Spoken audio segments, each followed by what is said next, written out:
샬롬. 오늘은 6월 4일 목요일 아침입니다.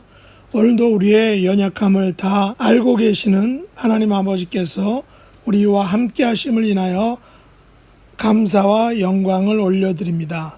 연약한 우리의 몸과 마음을 믿음으로 강건하게 해주시고 어려운 때를 이길 믿음의 힘과 또한 권세를 주시기를 간절히 원합니다. 오늘도 하나님 아버지를 의지함으로 승리하는 복된 날이 되시기를 원합니다. 먼저 찬송가 한 곡을 올려드리겠습니다. 새 찬송가 545장 이 눈에 아무 증거 아니 배워도.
합심 기도 제목은 오늘도 하나님께서 공의와 자비를 내려주셔서 어려운 시기를 믿음으로 이겨나갈 수 있게 해달라고, 두 번째는 우리 공동체 지체들을 영육간에 강건케 해달라고, 특별히 퇴병 중이신 우리 박인숙 권사님에게 천국의 소망으로 가득 채워달라고, 또 마지막으로는 코로나 사태와 미 전역에서 벌어지고 있는 데모가 속히 해결되어 평화로운 삶을 찾을 수 있게 해달라고.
함께 묵상할 말씀은 마태복음 9장 18절로 31절 말씀입니다. 18절, 예수께서 이 말씀을 하실 때 한 관리가 와서 절하며 이르되 내 딸이 방금 죽었사오나 오셔서 그 몸에 손을 얹어 주소서. 그러면 살겠나이다 하니 예수께서 일어나 따라가심에 제자들도 가더니 12해 동안이나 혈루증으로 앓는 여자가 예수의 뒤로 와서 그 옷가를 만지니 이는 제 마음에 그 겉옷만 만져도 구원을 받겠다 함이라. 예수께서 돌이켜 그를 보시며 이르시되 딸아 안심하라, 내 믿음이 너를 구원하였다 하시니 여자가 그 즉시 구원을 받으니라.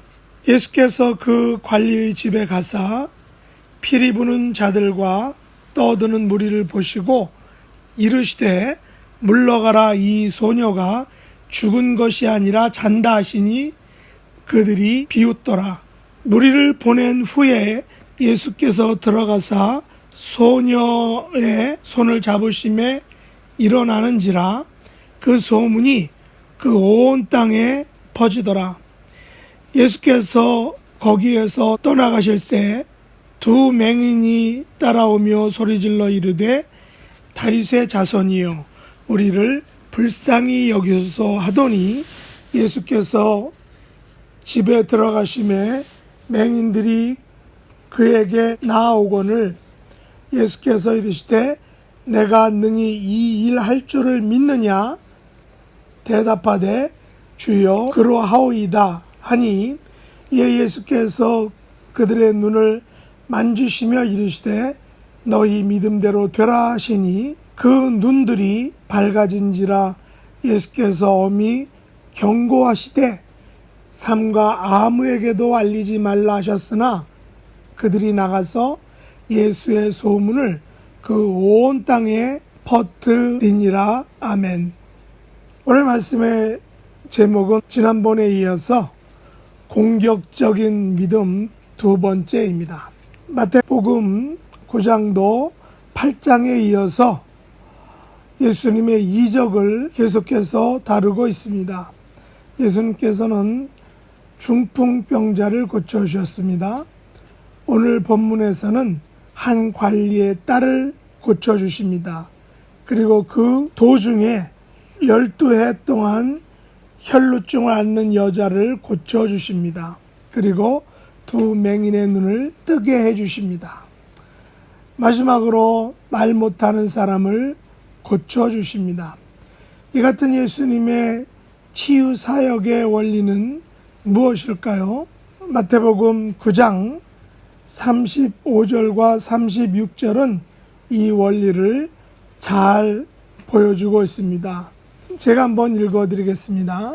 마태복음 9장 35절 36절, 예수께서 모든 도시와 마을에 두루 다니사 그들의 회당에서 가르치시며 천국 복음을 전파하시며 모든 병과 모든 약한 곳을 고치시니라. 무리를 보시고 불쌍히 여기시니 이는 그들이 목자 없는 양과 같이 고생하며 기진함이라. 아멘. 여기 보면 예수님께서는 회당에서 가르치시고 또 가시는 곳에서 천국 복음을 전파하시고 만나는 사람들이 가진 모든 병과 모든 약한 것을 고쳐주셨다라는 사실입니다. 그런데 사역의 순서가 중요한 것을 알 수 있습니다. 예수님께서는 먼저 회당에서 가르치십니다. 그리고 가르치심의 바탕에서 천국 복음을 전파하십니다. 먼저 가르치시고 천국 복음을 전파하시면 받아들이는 입장에서는 더 효과적이라는 것입니다. 게다가 가르침을 받고 천국 복음을 들은 사람들에게 그들이 가진 모든 병과 모든 약한 것을 고쳐주신다면 이것이야말로 요즘 말로 대박 사건이다 라고 말할 수 있습니다. 그런데 그 순서를 바꾸어서 먼저 모든 병과 모든 약한 것을 고쳐주시면 그들은 가르침과 복음 전파의 메시지를 듣지 않고 돌아갈 것입니다. 그래서 예수님께서는 먼저 가르치시고 천국 복음을 전파하시고 그 후에 모든 병을 고쳐주시는 이런 사역의 패턴, 사역의 스타일을 유지하셨다라는 것을 알 수 있습니다.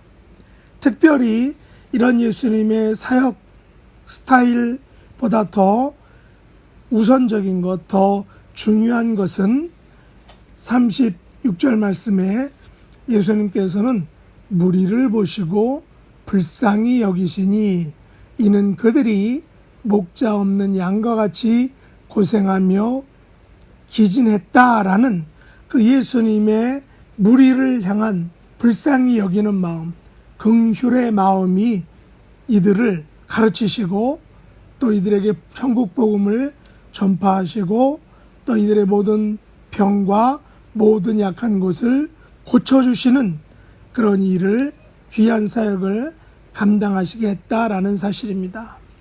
오늘 본문에서 예수님을 만나 병 고침을 받고 구원받은 사람들은 세 부류다라고 볼 수 있습니다. 첫째는 한 관리입니다. 둘째는 12년 동안 혈루증을 앓는 여자입니다. 마지막 셋째는 두 맹인입니다. 첫 번째 치유는 한 관리가 예수님을 찾아와서 방금 죽은 딸의 몸에 예수님께서 손을 얹어 살려달라고 간구합니다.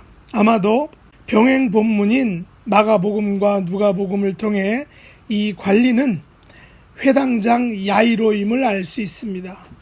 그런데 회당장 야이로의 딸은 예수님께서 그의 집에 도착했을 때는 이미 죽은 상태였다는 것입니다. 왜냐하면 예수님께서 야이로의 집에 도착하실 때 피리 부는 자들과 떠드는 무리들이 있었기 때문입니다. 여기서 피리 부는 자들은 장례식에서 연주하도록 고용된 음악가들입니다. 또한 떠드는 무리들은 울고 슬퍼하도록 고용된 호곡꾼들이라는 것입니다. 이들이 집에 있다는 것은 그의 딸이 이미 죽었다는 것을 의미한다는 것입니다. 그런데 회당장 야이로는 딸이 방금 죽었음에도 불구하고 예수님을 찾아간 것입니다. 찾아가서 절을 하며 무슨 말을 합니까? 내 딸이 방금 죽었사오니 오셔서 내 딸의 몸에 손을 얹어 주십시오. 그러면 살아날 것입니다. 이 얼마나 당돌한 요구입니까? 딸이 방금 죽었는데 왜 예수님을 찾아와서는 방금 죽은, 이미 죽은 딸의 몸에 손을 얹어 달라고 말하는 것입니까? 그것은 야이로의 생각에 예수님께서 손을 딸에게 얹으면 살아날 것이라고 생각했기 때문입니다. 야이로의 이 같은 생각과 행동과 강력한 요구는 나중에 기적을 만들어냅니다. 예수님께서 나중에 무엇이라고 말씀하셨습니까? 이 소녀가 죽은 것이 아니라 잔다. 야이로와 그 주변 사람들이 보기에 딸은 분명히 죽은 것이었습니다. 그러나 예수님께서 보시기에는 딸은 죽은 것이 아니라 자는 것입니다. 인간의 눈에는 죽은 것이 실제이지만 예수님의 눈에는 자는 것이 실제였다라는 것입니다. 예수님께서는 야이로의 딸을 말로만 해서도 일어나게 할 수 있으셨습니다. 하지만 예수님께서는 야이로가 원했고 바랬던 그 방식으로 딸을 살려주셨습니다. 예수님께서는 그의 딸의 손을 잡으셨습니다. 그랬더니 그의 딸이 일어났습니다. 회당장 야이로는 이미 죽은 딸을 살려달라고 예수님께 간구했습니다. 야이로의 믿음은 실로 공격적인 믿음이라고 생각합니다. 예수님께서는 이미 죽은 딸을 살려주실 수 있다는 그런 믿음을 가진 것입니다. 그의 믿음은 엄청난 것입니다. 이것은 매우 강력한 믿음, 소위 제가 사용하는 용어로 공격적인 믿음이라고 생각합니다. 예수님께서는 야이로의 집에 가시다가 12해 동안이나 혈류증으로 앓는 여자가 당신의 겉옷가를 만지는 것을 알게 되셨습니다. 혈류증 여인의 믿음 또한 매우 공격적이라는 사실을 알 수 있습니다. 치유자의 허락이나 양해조차 구하지 않았습니다. 사실 혈류증은 여인으로서 수치스러운 질병입니다. 몸에서 피가 흐르는 것이 멈추지 않는, 계속해서 흐르는 그런 병이었습니다. 이것은 유대인의 의식법에서는 매우 부정한 것입니다. 이 여인은 무려 12년 동안 이러한 부정한 삶을 살았다는 것입니다. 이런 여인이 유대인 청년인 예수님을 만나는 것은 있을 수 없는 일입니다. 왜냐하면 의식법에 의하면 부정한 여인이 만지는 그 사람과 그 물건은 모두 부정해지기 때문입니다. 이 여인을 이것을 감수한 것입니다. 어찌 보면 철면피 같다고도 생각할 수 있습니다. 그러나 이 여인은 이렇게 생각했습니다. 내가 예수님의 겉옷만 만져도 구원을 받을 것이다. 이 같은 생각은 곧 실행에 옮겨졌습니다. 아마도 사람들이 많아서였는지 제자들이나 사람들은 이 여인이 예수님의 겉옷을 만지는 것을 보지 못했습니다. 그러나 마가복음에 의하면 예수님은 치료의 능력이 당신에게서 나간 것을 아시고 누가 내게 손을 대었느냐라고 이렇게 물으셨습니다. 그러자 제자들은 사람들이 너무 많아서 에워싸 미는 것을 보시고도 그렇게 말씀하십니까? 라고 되물었다는 것입니다. 이것은 당시에 사람들이 너무 많아서 누가 예수님의 겉옷을 만졌는지 그 누구도 알 수 없었다라는 사실입니다. 그러나 예수님의 질문에 여인은 자기가 나은 것을 알고 두려워서 떨며 예수님 앞에 엎드려서 모든 사실을 이야기합니다. 그러나 예수님께서는 딸아 안심하라, 내 믿음이 너를 구원하였다 라고 말씀하십니다. 여인은 자신의 행동이 불법적이었기에 자신이 고침받은 것에 대해서도 두려워 떨어야 했습니다. 그러나 예수님께서는 그녀의 불법적인 행동, 부정한 여인이 당신을 만진 것에 대해 전혀 화를 내시지 않았습니다. 어쩌면 누가 내게 손을 대었느냐? 라는 예수님의 질문은 누가 내게 공격적인 믿음의 행동을 보여주었느냐? 라는 매우 강한 호기심이 가득한 질문이라고 저는 생각합니다. 그래서 예수님의 이 같은 질문은 책망이 아니라 오히려 공격적인 믿음에 대한 놀람과 경이라고 생각할 수 있습니다. 저는 여인에 대해 예수님께서 혈루증의 치료보다 구원을 받았다라는 것을 강조하셨다라는 것을 주목합니다.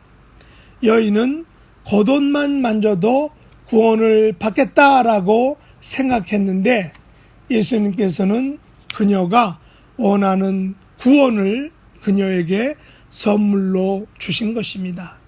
딸아 안심하라, 내 믿음이 너를 구원하였다. 마태는 여자가 그 즉시 구원을 받았다라고 말하고 있습니다. 이 혈루증 여인은 12년 동안 부정한 여인의 삶을 청산하기 위하여 예수님께서 가시는 길에서 기다렸다가 공격적인 믿음을 가지고 예수님의 겉옷을 만짐으로 구원을 얻게 된 것입니다. 마지막으로 두 맹인은 예수님을 따라가며 소리를 질렀습니다. 다윗의 자손이여 우리를 불쌍히 여기소서. 여러분, 두 맹인이 예수님을 따라가며 소리 지르는 모습을 한번 여러분이 상상해 보시기 바랍니다. 그 당시에는 우리 헨리 목사님처럼 에이든 같은 멋진 훌륭한 가이드 독도 없었습니다. 그렇다면 두 맹인은 위험을 무릅쓰고 심지어 죽음을 각오하고 예수님을 따라가며 소리 지른 것입니다. 혈루증 여인 사건을 보면 제자들은 무리가 너무 많아서 누가 겉옷을 잡았는지 알 수 없다라고 했습니다. 어쩌면 이 두 맹인은 무리에게 밟혀서 압사당할 수도 있었을 것입니다. 그러나 두 맹인은 어느 집까지 따라가서 드디어 예수님을 만났습니다. 예수님께서 말씀하십니다. 내가 능히 이 일 할 줄을 믿느냐? 그들이 대답합니다. 주여 그러하오이다. 예수님께서는 그들의 눈을 만지시며 너희 믿음대로 되라고 명령하십니다. 그러자 그들의 눈이 밝아졌습니다. 두 맹인은 실로 무모한 시도를 한 것입니다. 죽음을 건 도박을 한 것입니다. 그러나 이들의 무모하고 도박 같은 행동은 예수님께 대한 공격적인 믿음이었다는 것입니다. 그들이 바라고 원하는 것은 다윗의 자손이신 예수님의 불쌍히 여김을 받는 것이었습니다. 이것은 메시아에 대한 고백이라는 것입니다. 예수님에 대한 이들의 믿음은 다윗의 자손이신 메시아 그리스도에 대한 믿음이었다는 것입니다. 놀라운 사실은 예수님께서는 그때나 지금이나 당신의 사랑하는 백성들에게 자녀들에게 너희 믿음대로 되라 라고 말씀하시고 또한 축복하신다는 사실입니다. 이것은 우리의 공격적인 믿음을 예수님께서는 허락하시고 용인하시고 심지어 우리의 이 같은 공격적인 믿음을 예쁘게 보신다는 것입니다. 저와 여러분의 삶에도 야이로와 혈루증 여인 그리고 두 맹인이 가졌던 이 같은 공격적인 믿음의 소유자들이 될 수 있기를 예수님의 이름으로 축복합니다. 기도하겠습니다. 하나님 아버지, 회당장 야이로와 혈루증 여인 그리고 두 맹인이 보여주었던 공격적인 믿음의 모습이 저희들에게도 있기를 간절히 원합니다. 예수님께서는 우리들이 간구하고 원하고 불쌍히 여겨달라고 요청할 때 우리들의 믿음을 보시는 분이심을 알게 하심을 감사합니다. 특별히 저희들의 공격적인 믿음까지도 받아주시는 기뻐하시는 분이심을 인하여 감사드립니다. 저희들의 생애가 저희들의 믿음의 생애가 되도록 축복하여 주시옵소서. 우리 박인숙 권사님께서는 지금 힘든 시간을 보내고 계시오니 긍휼히 여겨주시고 불쌍히 여겨주시고 오늘 본문에 나왔던 세 부류의 사람들처럼 천국의 소망에 대한 공격적인 믿음을 가질 수 있는 우리 박인숙 권사님 될 수 있도록 축복해 주시옵소서. 예수님의 이름으로 간절히 기도드리옵나이다. 아멘. 하늘에 계신 우리 아버지여, 이름이 거룩히 여김을 받으시오며 나라에 임하옵시며 뜻이 하늘에서 이룬 것 같이 땅에서도 이루어지이다. 오늘날 우리에게 일용할 양식을 주옵시고 우리가 우리에게 죄 지은 자를 사하여 준 것 같이 우리 죄를 사하여 주옵시고 우리를 시험에 들게 하지 마옵시고 다만 악에서 구하옵소서. 대개 나라와 권세와 영광이 아버지께 영원히 싸움나이다. 아멘.